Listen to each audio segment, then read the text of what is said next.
Day 2 of the urban survival mission, and we've collected quite a feast here thanks to Sue Ellen, who's been the camera person today, but is also doing the survival mission as well with a Southern Cross shirt on. I like that. And I'm just going to quickly take you through some of the stuff that we've gathered together.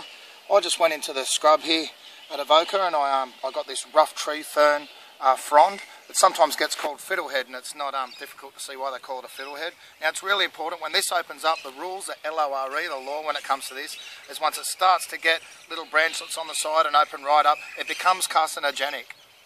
So I'm going to keep saying it through this video. Please be careful when it comes to bush tucker. Don't try anything. Officially, I'm telling you. But all this section in here, again, when it's tightly curled, is edible, and it's better cooked. If you cook it really well, it kind of caramelises. And it actually promotes the growth of the tree. And because I've had areas where I've been pulling these off, it doesn't harm the tree, it actually makes them grow a lot quicker. Look at all that tucker in there. Really, really slimy stuff. You could use it as moisturiser if you wanted to. I'll just chuck that there with the other tucker. Got this little wild orange just growing in Gosford. Just growing at the side of the road there. I'll try and get things a bit further away from right next to where the traffic are going. But since they took lead out of our petrol in the 90s, it's probably been a bit safer to forage around the side of the roads, but I'd only do it in a survival situation. If something happened to society and there wasn't cars and factories and businesses around, after some time it would be safe to get things from all those areas because there'd be no pollutants or anything in the air around the time. Unless it was a nuclear bomb or something, I suppose. I told you earlier that I'd talk to you guys about poisonous plants. This is an Alocasia, and also known as conjuvoi.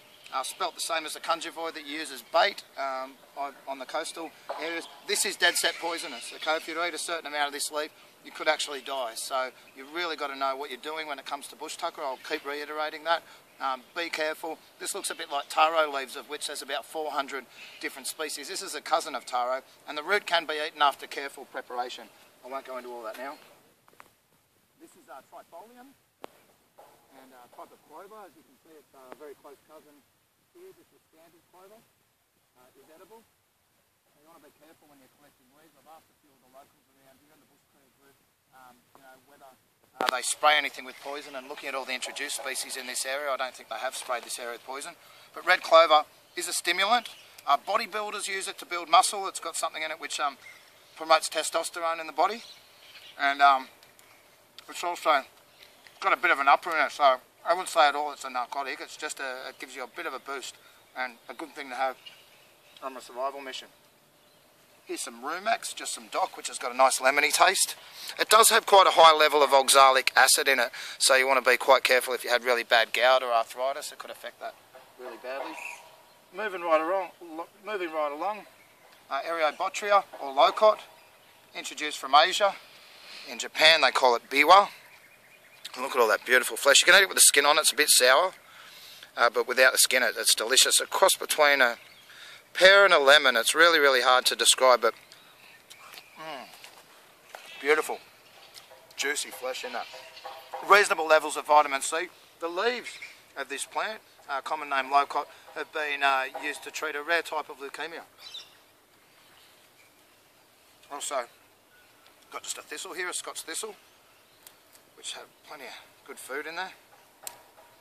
Just snap this section off, try not to get stuck with the thistles. You get a bit of it there. They won't bother you too much, it's a quick sting and then you're right. Peel that back. Bit of Avoca wild food, there's plenty of it around. Get in this nice soft section in here. I'll show you the bit we're after. This section here looks a little bit like celery. It's got tons of food in it. That's a bit that we eat. Good blood cleanser. It just feels like it's full of vitamins and minerals. A lot of these plants are introduced plants, and I often say for human beings to call any other species on the planet invasive, considering what we've done to the world, is the ultimate hypocrisy. And a lot of these plants are really, really useful, unlike some people. But here we've got nasturtium, which is high in vitamin C, which is really, really important in a survival situation so you don't get scurvy.